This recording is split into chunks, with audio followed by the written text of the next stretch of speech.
Berklee was pretty much, you know, where it all started in terms of, you know, in terms of the networking, you know, meeting people like yourself and, you know, Ray Montero, you know, got Rashida Washington, you know, just meeting a whole lot of people. And that kind of worked and, you know, were interested in different genres. So that's where kind of like the versatility thing happened. Berklee was just kind of like a breathing ground for that, you know, just being versatile and not just being like a jazz guy, you know, because, you know, could be a lot of that stuff going on in Berklee. You're just like one thing. This is what I want to do, and that's it. And I kind of like figured out pretty early on at Berklee, like, you know, there's so many other, you know, genres and styles that I could delve into, like that I've never really thought, you know, I could probably fit in, like singer-songwriter thing, and you know.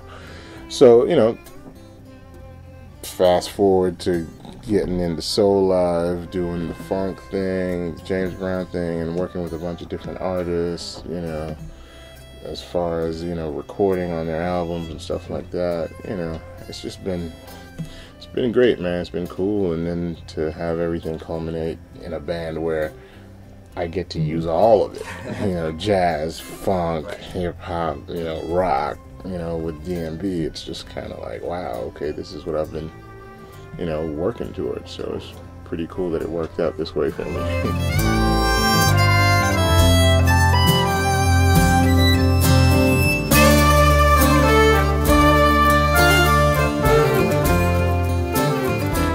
So how did you meet LeRoi?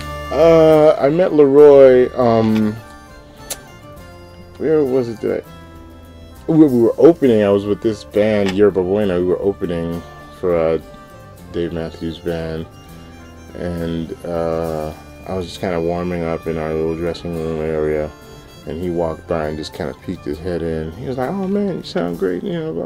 I was like, "Oh, cool, man, thank you," not knowing who he was, you know. But he was like, "Yeah, man, you should come and, you know, come meet Carter, man. Come, you know." He's like, Carter's dad was a trumpet player, blah blah blah. So he was like, you know. So we just he kind of brought me into the dressing room, met with Carter, and, you know, it was just, you know, the rest is kind of history. Yeah. But, you know, I mean, after that, you know, we had a couple dates with him, and I was out, you know, side stage with my horn, checking out their sound check, and then Carter was like, "Yo, come up here," and I was like, "Really?" This dude, like, yeah. And then he was like, "Yo, set up a mic for him," and I just kind of played and jammed with him, man. And, you know, then the relationship, they like gave me their contact, and we just kind of kept in touch. Whenever they were in town, they would be like, "Yo, we're in town, you should come hang out, or let's go to dinner or something," and, you know, just kind of had that relationship going. And then finally Roy was like, "Man, you know, you should come sit in with us, man. You know, I'm gonna talk to Dave and see what he thinks about it." And Dave was like, "Sure, man, cool. You know, let's do it." So sat in with him a few times, and then finally Roy was like, "Man, you know what? You should just learn some of these tunes, man. We could get into some stuff with trumpet and saxophone." Because he's like, "I've been the only horn for only so much you can do being the only horn. It has freedom, but, you know, you're also out there so much, and, you know, you really want to get into other things musically while, you know, other solos or, you know, other vocal parts are going on. It's kind of hard to do by yourself, so we could get into some really cool stuff, you know." And I was like, "All right, cool, I'll learn some tunes." And finally, you know, we just kind of learned, I learned the tunes, and, you know, we started getting into some cool stuff, coming up with cool new parts and whatever. And then finally, they were just like, "Hey, man, you know," I got a phone call saying, "Hey, man, you know, the management asked us to give you a call, you know, want to know, guys, if you want to go on the road with him." I was like, "I ain't doing nothing, why not?" Yeah.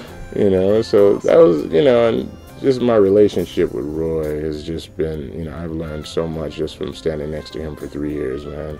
All this stuff just started hitting me, and I was like, that's what he was talking about, you know, and just, you know, just in life in general, you know. not just music, but, you know, just in life in general. But, I mean, musically, man, I mean, I've learned so much from him, man, just as a player. And he's just kind of one of those guys that he's just like, look, I just want, you know, meat and potatoes, man. He's just like, you know, all that, you know, fancy stuff. He's like, that's great and all, it's good if you can do it, but he's just like, man, you got to be able to connect with people. Right. You know, he was like, because I've seen cats that have all the technique in the world and can produce all these fireworks, but, you know, there's really nothing behind all that, you know, so, and that's kind of how I kind of approach, you know, a lot of stuff, man. It's just, I just want to get to the heart and soul of what I'm trying to say and say what I need to say and get out the way and let other people, you know, say their piece and let the music develop the way it wants to, you know. And that's kind of what I learned from him, not to force or, you know, or superimpose your will on, you know, the music. He's just like, there's nothing bigger than the music. He's just like, you get in, be a part of the picture, play your part, and step out of the way so somebody else could do the same. And collectively, it'll all, you know, become whole. You know, it was just really funny. I was talking with Branford Marsalis, because he sat in with us maybe about 2 months ago on the summer tour in North Carolina.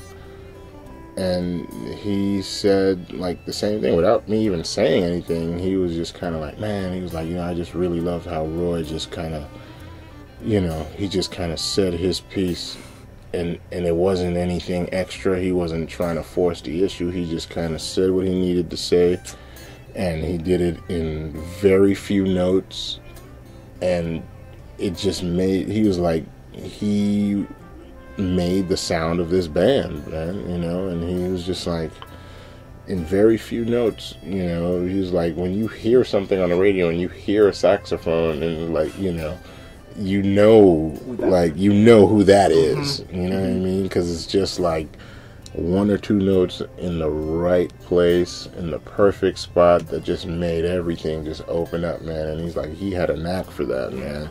You know, but to hear somebody like Branford Marsalis say that about him, I was just like, man, that just kind of honors my boy's memory, you know.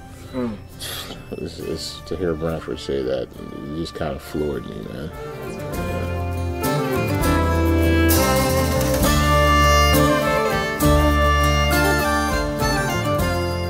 Well, I didn't think, you know, I didn't think it was out of the blue at all. I was just like, man, you know, it's just like we had met at Roy's house, and, you know, we had all these mutual friends and all that. Was just like, ain't nothing. So I was even floored when you were just like, man, you know, I know you're probably going to say no. I was just like, why? Really? Oh. You know, it was just like, man, I was like, Roy's my boy, and, you know, he meant a lot to me and taught me a lot, and anything that I can do, you know, to honor him and even do your project justice, I was like, I'd love to help, you know. So I was just like, yeah, let's do it. Send it, you know, send over the track. And just how funny how that track, you know, I was doing it at Fernando's place, and it was just like, oh, you know Jay Pun? Yeah. Oh, wow, cool. You know, it was all Berklee, nice. Yeah. You know, so it was really cool, man. It was a beautiful piece, and, you know, I tried to do the best I could on it, and, you know, you sent me the final after you'd done all the mixing and the editing, and it sounded great, man. And, you know, I just, you know, just want to thank you personally for, you know, letting me be a part of it.